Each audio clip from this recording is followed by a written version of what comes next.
Oi, gente, tudo bem? Tenho recebido muitos questionamentos referente à planilha que eu liberei de planejamento financeiro, de orçamento doméstico, de planejamento de sonhos, né? De controle, enfim, das finanças. Essa planilha que eu fiz, ela é simplesmente para dar um apoio, para dar um suporte para vocês na organização financeira de vocês. Mas a educação financeira, ela vai muito além de planilhas, ela vai muito além de números, de cálculos. A educação financeira, ela se baseia muito no nosso comportamento, nas nossas ações, nas nossas percepções. O que eu quero dizer com isso? Que não adianta a gente ter a melhor planilha, a planilha com todas as fórmulas, com todos os cálculos, a planilha mais linda e maravilhosa do mundo. Não adianta a gente ser um expert em matemática, em saber utilizar a calculadora financeira, HP, a gente ter inúmeras ferramentas se a gente não tem um comportamento adequado. É muito importante, sim, a gente buscar conhecimento. Quanto mais a gente conhece, mais a gente sabe, mais a gente tem capacidade de fazer escolhas, fazer boas escolhas. Quanto mais conhecimento a gente tiver da área financeira, isso vai nos levar a ter melhores escolhas, mas isso não é decisivo. O que eu vejo que se torna decisivo em uma boa gestão financeira pessoal ou até mesmo empresarial é comportamento, são atitudes, são as suas ações no dia a dia é que vão refletir nas suas finanças. Você pode ter todas as planilhas, pode ter anotado as suas finanças de anos, de muito tempo, pode vir anotando tudo mensalmente, semanalmente, enfim, no período em que você acha que é o ideal para você. Mas se você não tiver um comportamento adequado, você não vai conseguir evoluir para aquilo que você deseja, ou não vai conseguir realizar aquele sonho que você tanto deseja.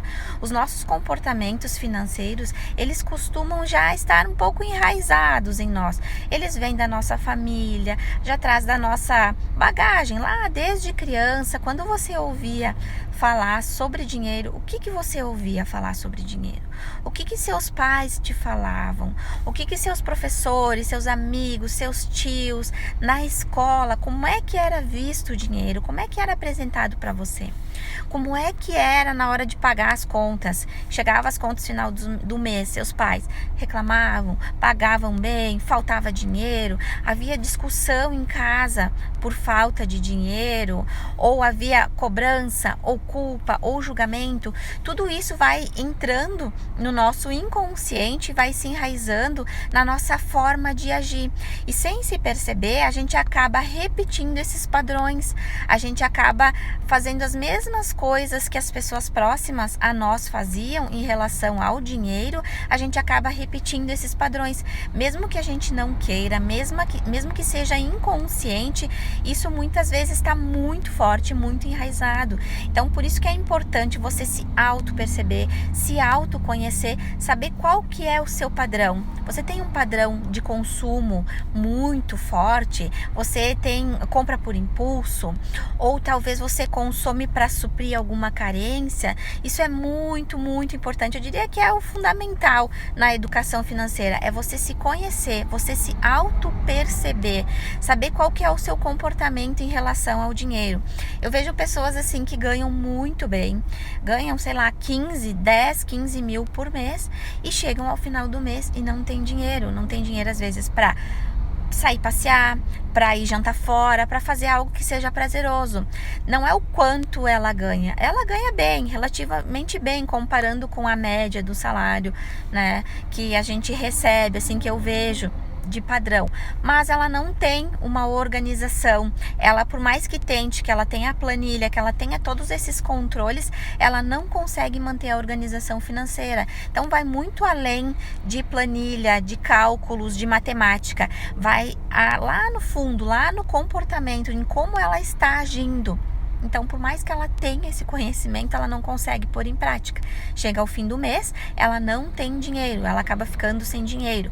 Ou numa situação de inadimplência, numa situação de dívidas, por não conseguir se organizar financeiramente. Então, não é somente eu dar as técnicas para a pessoa e a pessoa vai seguir. Não, é necessário avaliar todo esse comportamento, todas essas crenças limitantes, tudo isso que está amarrado, que fazem ela agir dessa forma.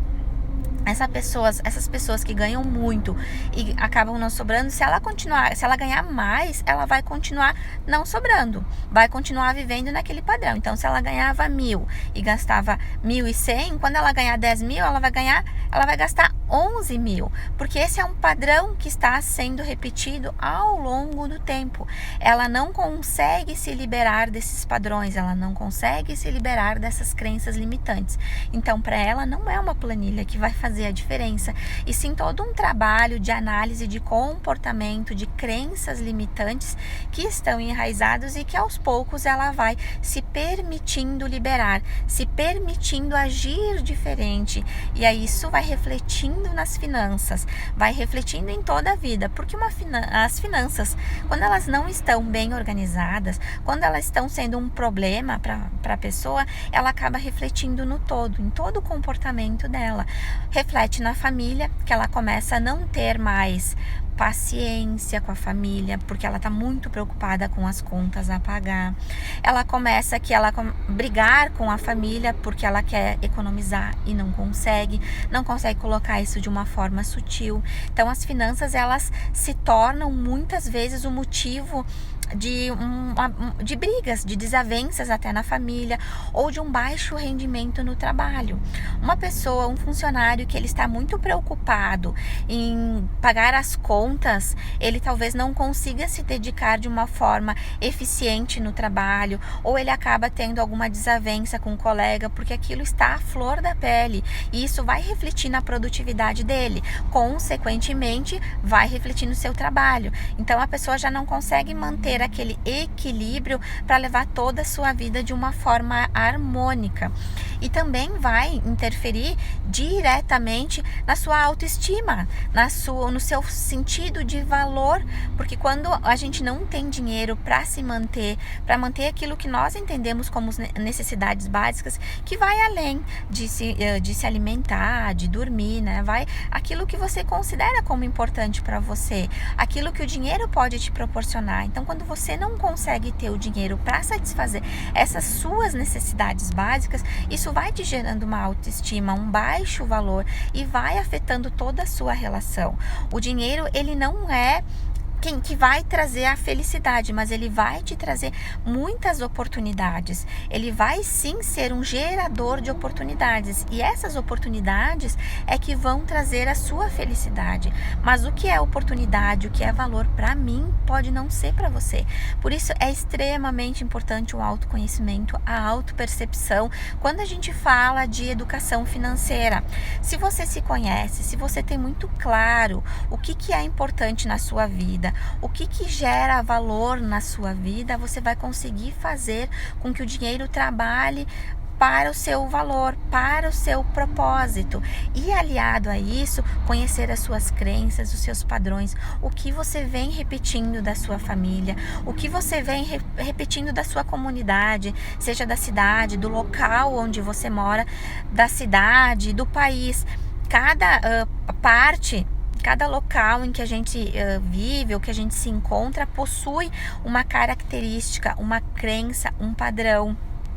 Por exemplo, aqui na região onde eu moro é de colonização italiana. A colonização italiana, ela tem muito forte a característica do guardar, porque vai faltar. Porque lá no início, quando eles vieram aqui para o Brasil, realmente eles vieram numa situação muito difícil, onde faltava muito, né? Então eles saíram da Itália, vieram para cá, aqui eles não tinham trabalho, não sabiam como é que iam conseguir. Lá na Itália já estavam passando por um período muito difícil, então aqui eles continuaram repetindo esse padrão.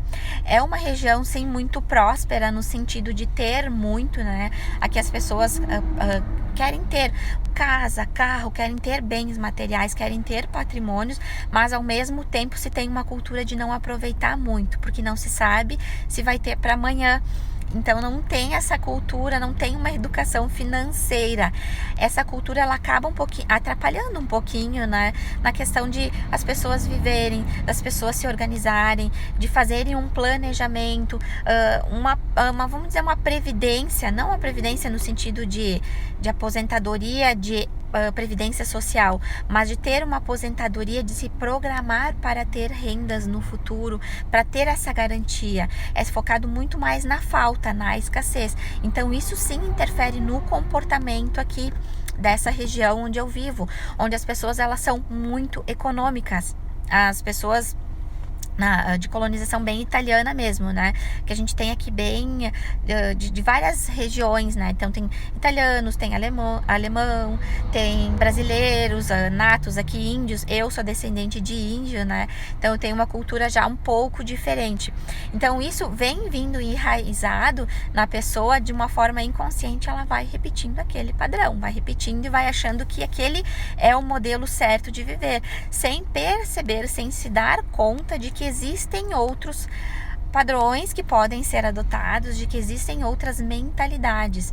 Então, o que eu gostaria de deixar aqui para vocês nesse vídeo é essa reflexão.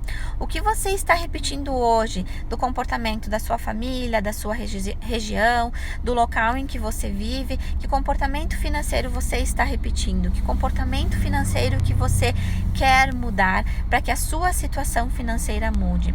Não só um comportamento financeiro, né? Um comportamento de vida, um comportamento de hábito. O que é que você está fazendo hoje que não está gerando o resultado que você merece, de que você gostaria? E fica a dica aqui para que a gente pense mais, se conheça mais e tenha essa autopercepção mais aflorada, que assim as nossas finanças vão começar a caminhar por um novo caminho.